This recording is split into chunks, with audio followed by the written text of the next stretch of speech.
अवसर की पहचान। एक बार की बात है, पहाड़ी क्षेत्र में नदी किनारे एक छोटा सा गांव बसा हुआ था। उस गांव के लोग बहुत धार्मिक प्रवृत्ति के थे। गांव के मध्य स्थित मंदिर में सभी गांव वाले दैनिक पूजा अर्चना करते थे। उस मंदिर की देखभाल की जिम्मेदारी वहां के पुजारी पर थी, जो मंदिर परिसर में ही निवास करता था। वह सुबह से लेकर रात तक ईश्वर की अर्चना में लीन रहता था। एक दिन गांव पर प्रकृति का कहर मूसलाधार बारिश के रूप में टूटा, जिससे गांव की नदी में बारह आ गई। बाढ़ का पानी जब गांव में प्रवेश कर गया तो गांव के लोग घर छोड़कर सुरक्षित स्थान पर जाने की तैयारी करने लगे। एक व्यक्ति को गांव छोड़कर जाने के पहले मंदिर के पुजारी का ध्यान आया और वह भागता हुआ मंदिर पहुंचा। वहां पहुंचकर वह पुजारी से बोला, पंडित जी, बारह का पानी हमारे घरों में घुसने लगा है। धीरे धीरे बढ़ते हुए वो मंदिर तक भी पहुंच जाएगा। यदि हमने गांव नहीं छोड़ा तो बाढ़ में बह जाएंगे। हम सभी सुरक्षित स्थान पर जा रहे हैं, आप भी हमारे साथ चलिए। लेकिन पंडित उस व्यक्ति के साथ जाने को राजी नहीं हुआ। वह बोला, मैं तुम लोगों जैसा नास्तिक नहीं हूँ। मुझे भगवान पर पूरा भरोसा है। पूरे जीवन मैंने उनकी आराधना की है। वह मुझे कुछ नहीं होने देंगे। तुम लोगों को जाना है तो जाओ, मैं यहीं रहूंगा। पंडित की बात सुनकर वह व्यक्ति वापस चला गया। पंडित भगवान की प्रार्थना में लीन हो गया।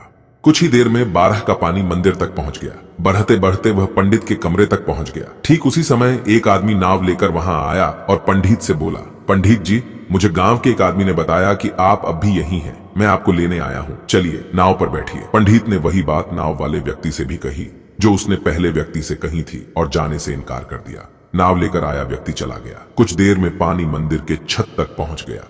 भगवान को मदद के लिए याद करता हुआ पंडित मंदिर के सबसे ऊंचे शिखर पर जाकर खड़ा हो गया। तभी वहां एक सुरक्षा दल हेलीकॉप्टर से आया और पंडित को बचाने के लिए रस्सी फेंकी। लेकिन पंडित ने वही बात दोहराते हुए रस्सी पकड़ने से इनकार कर दिया। सुरक्षा दल का हेलीकॉप्टर दूसरों को बचाने आगे चला गया। वहां खड़ा पंडित डूबने लगा। अब बारज का पानी मंदिर के शिखर तक आ गया था। डूबने के पहले वह भगवान से शिकायत करते हुए बोला, भगवान, मैंने पूरा जीवन आपको समर्पित कर दिया। मैंने आप पर इतना विश्वास रखा, फिर भी आप मुझे बचाने नहीं आए। पंडित की शिकायत सुन भगवान प्रकट हुए और बोले, अरे मूर्ख, मैं 3 बार तुझे बचाने आया था। पहली बार मैं भागते हुए तुम्हारे पास आया और गांव वालों के साथ गांव छोड़कर चलने को कहता रहा। फिर मैं नाव लेकर आया और अंत में हेलीकॉप्टर। अब इसमें मेरी क्या गलती कि तूने मुझे पहचाना नहीं। पंडित को अपनी गलती समझ में आ गई, लेकिन तब तक बहुत देर हो चुकी थी। दोस्तों, इसे हम यही सीख मिलती है कि जीवन में अवसर बिना बताए दस्तक देते हैं। हम उन्हें पहचान नहीं पाते और जीवन भर शिकायत करते रहते हैं कि अच्छा और सफल जीवन जीने का